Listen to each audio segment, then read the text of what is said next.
US men's national team players who could be on the move. Weston McKennie's been linked to a move to Tottenham Hotspur.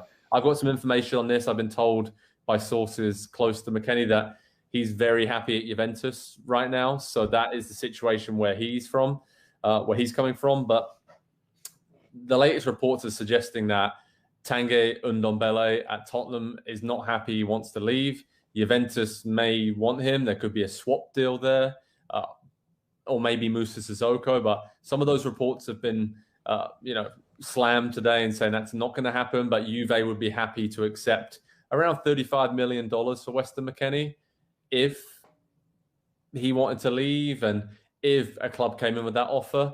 Weston McKennie is a fantastic player. I just worry about him at Juve this season with Allegri coming in, Aaron Ramsey, obviously Locatelli signed.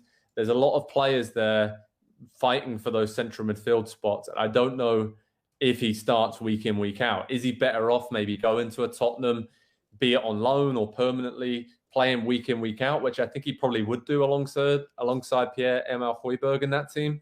What do you think of this situation for McKennie? Because he'd be swapping a Champions League team, a giant in Italy, but he'd be going to the Premier League. So I feel like it's kind of a good trade-off.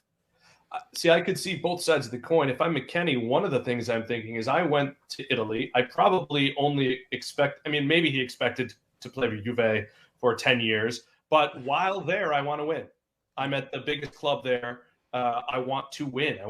And there's a bit of a mission not accomplished. He's became friends and teammates with some very good young players and some of the best players in the world. And there's an opportunity with him. You look at Dybala, you look at Locatelli, you look at so many fantastic players.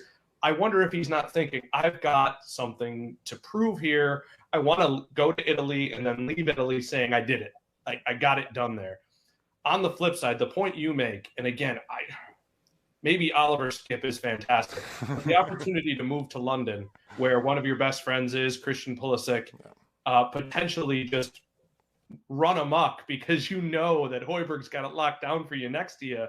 That is really something I hadn't thought about, and I think is fantastic. And don't forget this.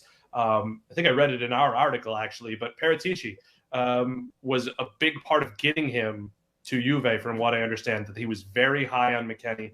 And he would have seen McKennie, remember this, at Schalke playing pretty much every position they have.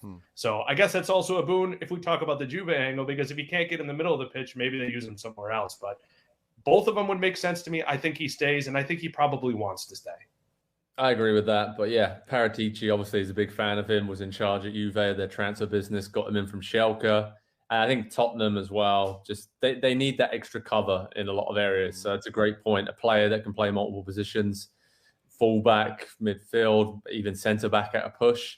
That would be a very good buy for Nuno Espirito Santo, because as we saw with Wolves and his other teams, he flip-flops between three at the back, back four, and McKennie's a very flexible player. And after Christian Pulisic, you have to say over the last 12 months, he has elevated himself to that level as the next best American player, with his personality, again, his flexibility, the way he plays, the way he leads, and how well he did at Juve. As you said, I don't think any of us expected him to do that well in his first season in Turin.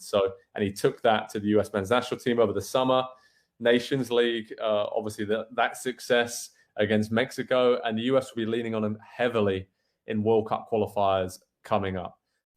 Hi there, I'm Rebecca Lowe, studio host for NBC's coverage of the Premier League. Don't forget to hit subscribe to watch highlights all season long, and be sure to tune in for Premier League mornings every weekend at 7 a.m. Eastern. And for even more content, head over to Peacock, where we've got live games, original series, and a dedicated round-the-clock Premier League channel featuring studio shows, classic matches, and much more.